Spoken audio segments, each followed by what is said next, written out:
Stroke? আপাতত সামলে গেছেন, দেখবেন কোনো রকমের জন্য উত্তেজিত না হয়, আর ইনস্ট্রাকশনগুলি স্ট্রিক্টলি ফলো করুন। হ্যাঁ নিশ্চয়ই।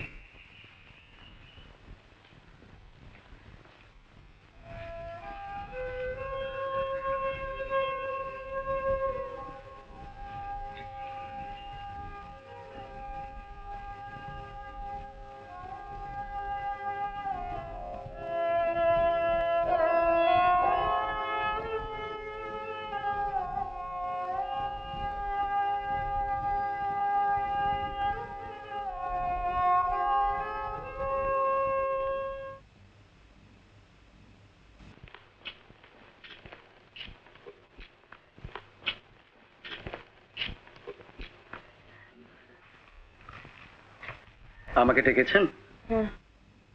খোঁজ পেলে? আগে না। কোনো কথা শুনতে চাই না, নির্মলের খোঁজ চাই। যত টাকা লাগে লাগুক, তাকে এই বাড়ির 4 দেয়ালের মধ্যে ধরে আনা চাই। আহা বনু, তুই অমন করিস না। অত উত্তেজিত হচ্ছিস কেন? তোর প্রেশার বেড়ে যাবে যে। তুমি যাও দাদা, আমাকে একটু কাজ করতে দাও।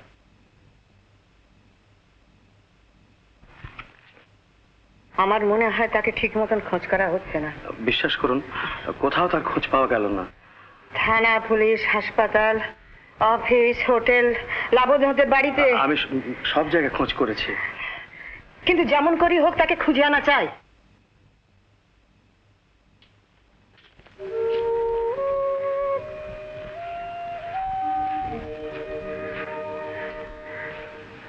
কেমন আছিস মা? ভালো।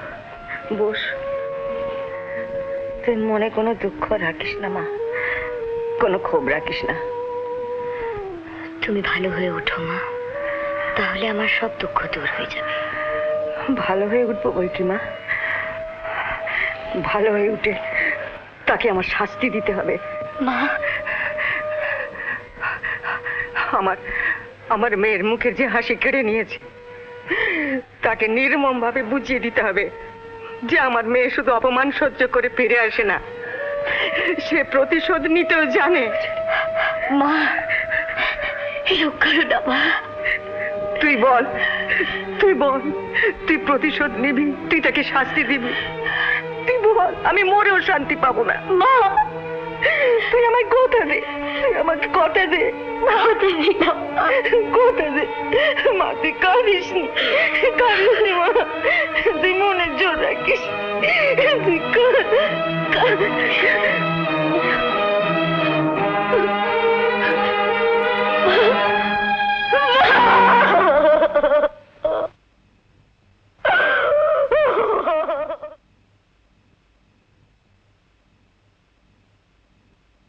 মা,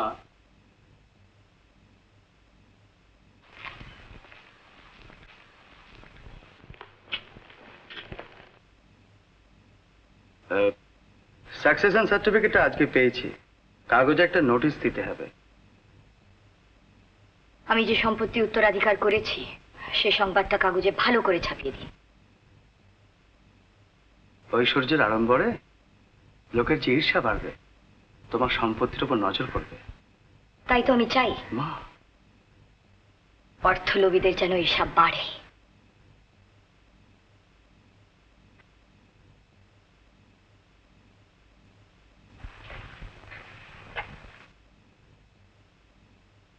এরা তোমার সঙ্গে একটু দেখা করতে চান। নমস্কার। এসব আমি পারি না। এটা একটা ধর্ম মন্দির প্রতিষ্ঠা করবেন, তাই তাতে আমি কি করবো? কিছু টাকা আশা করে না। উদ্বোধনের দিন কিন্তু আপনাকে আসতেই হবে। আমরা সবাই কিন্তু সেদিন আপনাকে ভীষণভাবে আশা করছি। এন.সি. চৌধুরী, ইনি কি সেদিন উপস্থিত থাকবেন? আগে উপস্থিত থাকবেন কি? উনি তো আমাদের প্রধান উদ্যোক্তা, আর উনি তো আপনার কাছে নিয়ে এলেন। পাশের ঘরে আছেন, আমি ডাকছি। নীরদা, নীরদাকে কে দেখেছেন? হ্যাঁ, দরকার নেই। আপনাদের এত দেরি হচ্ছে? আমার আরো 2টা ফাংশন আছে। সত্যি দেরি হওয়ার জন্য আমরা খুব দুঃখিত। না না, আপনাদের বড় দেরি হচ্ছে। বসুন না, একটু চা খান। এই চা? ঠিক আছে, এই বাবুকে একটু চা দাও। আচ্ছা, আপনি নিজে যে কষ্ট করে আসবেন আমি কল্পনা করতে পারিনি। আসুন আসুন আসুন। নতুন নতুন শিল্পীদের নাম রয়েছে তাই একবার এলাম। আপনি নিচে কেন উপরে গাইছে? আসুন। না না কেন এই নির্মল কুমার কি আজ গাইছেন? গাইছেন বই কি? এই ফাংশনেই তো গান গাইবার প্রথম সুযোগ পেল। আপনি আলাপ করবেন? নির্মল, এই নির্মল এদিকে এসো, আলাপ করে যা। আরে এই নির্মল, তোকে ডাকছেন যে। হ্যাঁ ও, এই হচ্ছে আমাদের। আমি নির্মল। এই নবাগত নির্মল বলতে যাকে বোঝায় সে হলাম আমি। নমস্কার। আপনি আমাকে উৎসাহ দিয়ে যে ইয়ে করলেন না, তার জন্য আপনাকে ধন্যবাদ। হ্যাঁ চল।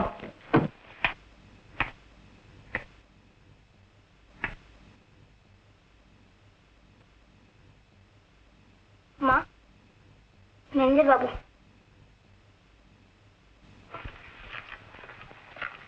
লাবণ্য দেবী এসেছিলেন দেখা করতে। ওরা বাড়ি চেঞ্জ করে অন্য বাড়িতে চলে যাচ্ছে। তোমার দাদা ব্যারাকপুরে বদলি হয়েছেন, সেখানে কোম্পানির বাংলোয় চলে যাচ্ছি। জানি হয়তো আর দেখাই হবে না, তবু যদি অন্যায় করে থাকি ক্ষমা করো। ভাইয়ের কোনো খোঁজ পেলে? না না তো। তাহলে তাহলে কি বেঁচে নেই? সে নিশ্চয়ই বেঁচে আছে। বেঁচে কি আছে? সে যে সে লাবণ্য, চোখের জল ফেলতে নেই। বেঁচে সে নিশ্চয়ই আছে। বেঁচে আছে? বেঁচে আছে? তোমার ভাইকে আমি বিশ্বাস করেছিলাম বুদ্ধি, কিন্তু ভাবিনি যে সে আমাকে ঠকাতে পারে। ভাবিনি সে এত নীচ।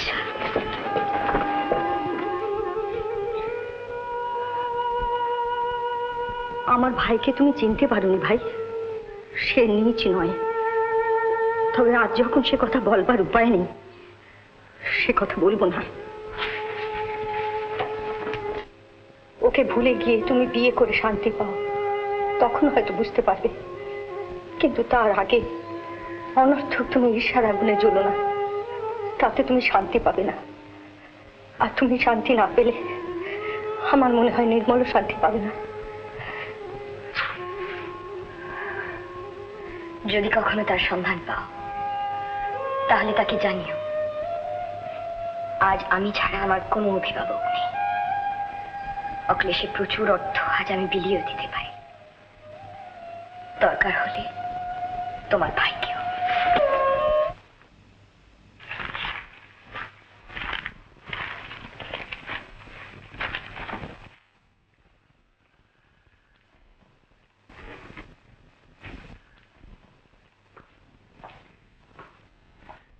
কোনো খবর পেলেন? না মা, কোনো খবরই পেলাম না। তবু অনুসন্ধানে যেন ঢিলে না পড়ে।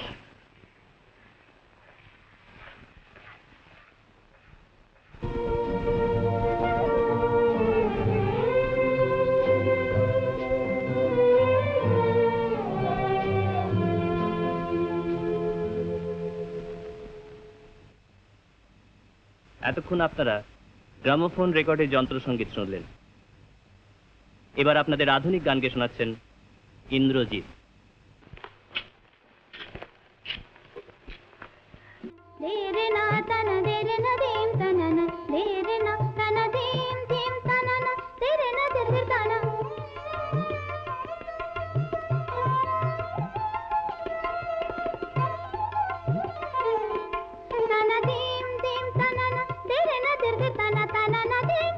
তাই এক এক সময় ভাবি, তুমি যদি রাজকুমারী না হতে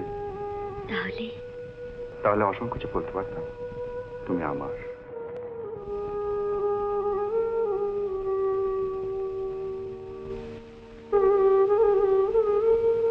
তাহলে আজ থেকে 5 দিন পরে সোমবারে হিন্দু মন্দিরে রাত্রি 8টার সময় তুমি উপস্থিত থাকবে।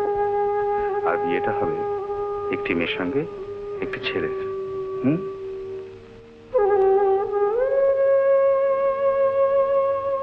যদি করুণাই করলেন তাহলে নিমন্ত্রণ গ্রহণ করে আমাকে বাধিত করুন। যদিও জানি আপনি আসবেন না, শুধু আমাকে লজ্জা দেওয়ার জন্য কথাটা বললেন।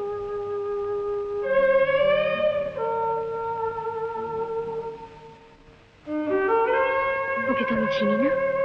আমি জানি, আর চিনলে আপনাকে ওর সঙ্গে মিশতে বারণ করে দিতাম। তোর বন্ধু বুঝি?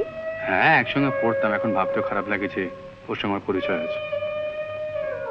গতবারে উঠি তো আমরা এই একই জায়গায় বসেছিলাম না রে? আর জন্মদিনে কলকাতা থাকলে এই সময় এখানটাতে আমাকে পাওয়া যাবে।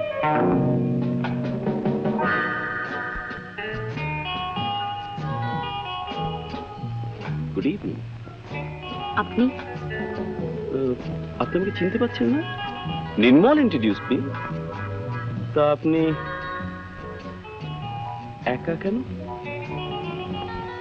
ও, আর বেশি কথা বললে নির্মল মেবি জেলাস। কি বললেন? বললাম নির্মল মেবি জেলাস। তাই বুঝি। আসুন।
এখনো তো ফেরেনি দেখছি।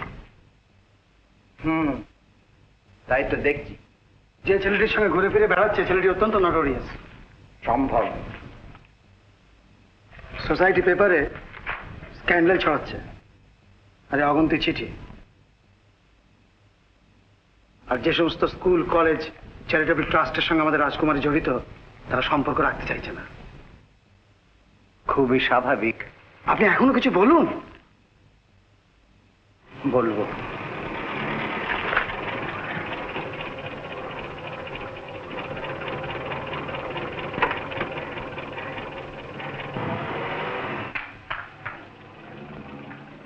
মঞ্জু,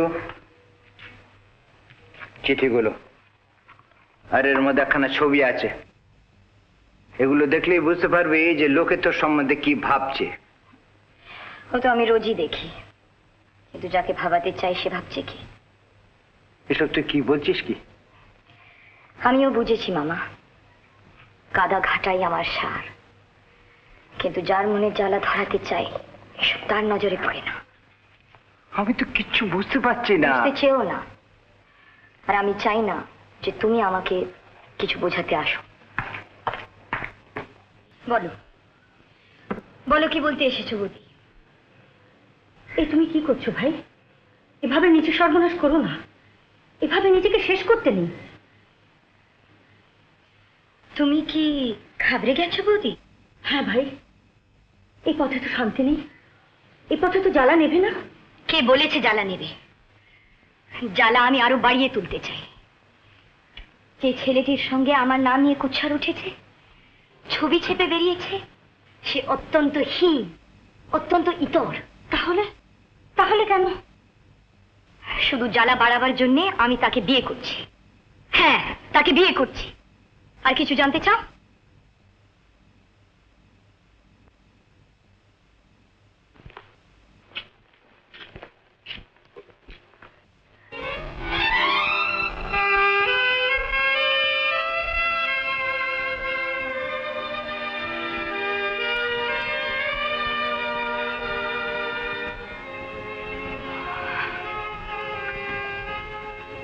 কি বলছিলেন আপনি? শুনেছেন নাকি? হ্যাঁ শুনেছি, কিন্তু আপনাকেই আমি বিয়ে করব। বিয়ে? হ্যাঁ, বিয়ে। কোনো আপত্তি আছে আপনার? না, আপত্তি থাকবে কেন? কিন্তু আমি তো জানি আপনি আমাকে ঘৃণাই করেন। এ বিয়েতে আপনি অশান্তি ভোগ করবেন, শান্তি পাবেন না। অশান্তি আমি চাই। কিন্তু কি প্রয়োজন এই অশান্তি? আর এ বিয়ের অর্থটাই বা কি? এ বিয়ের অর্থ আমার দিক থেকে অন্য প্রয়োজন আছে, কিন্তু আপনার দিক থেকে এ বিয়ের অর্থতেই সীমাবদ্ধ থাকবে। মানে এ বিয়ের বাবদ প্রচুর টাকা পাবেন আপনি, পাবেন সামাজিক স্বীকৃতি। আপত্তি আছে আপনার? না না, আপত্তি থাকবে কেন? টাকাই আমার জীবন দর্শন। কিন্তু কিন্তু আমি ভাবছি এই বিয়েতে আপনার লাভটা কি? বললাম তো, আমার অন্য প্রয়োজন আছে। আমার লাভের দরকার নেই, আমার ক্ষতি আমি চাই। আজ আমার বিয়ে, আমার বর এসে গেছে, আমার হাতে সময় নেই। আমি শুধু একটা কথা বলতে চাই তাকে, আপনি দেখা করতে দেবেন কিনা? কিন্তু মঞ্জুরি, তুমি ভেতরে যাও। এত বড় একটা অভিনয় করে কেমন সুন্দর ওকে বুঝিয়ে দিলাম বলতো যে আমি ওকে একটুও ভালোবাসি না, আর ও বেচারা আমাকে ভুল বুঝে আঘাত পেয়ে চলে গেল। সেদিন যদিও জানতে পারতো সেই প্রশ্ন লগ্নের দিনে অ্যাক্সিডেন্টে আমার চোখ দুটো নষ্ট হয়ে গেছে, তাহলে শুধু কর্তব্যের খাতির ও আমাকে আঁকড়ে ধরতো। কিন্তু আমি জানি আমার মতো একজন অন্ধকে আঁকড়ে ধরে সারা জীবন কেউ কখনো সুখী হতে পারে না।